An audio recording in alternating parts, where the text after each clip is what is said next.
Nandito ako ngayon sa Angono, Rizal. Dumaan muna ako dito sa SM.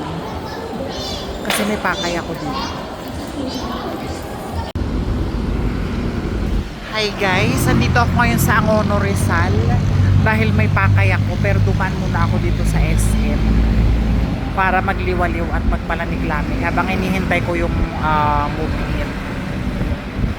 Ganda pala dito. Sana malibot ko. Tapos may bundok din. SM.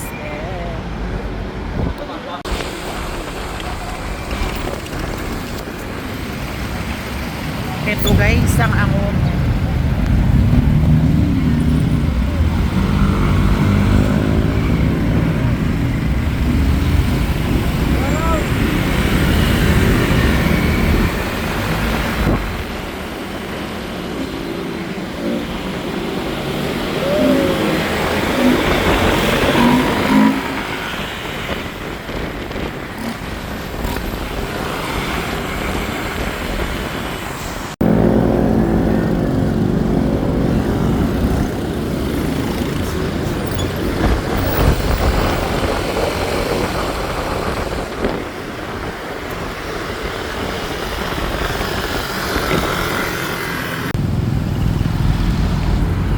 Hi guys, nandito ako ngayon sa Taytay, Angono.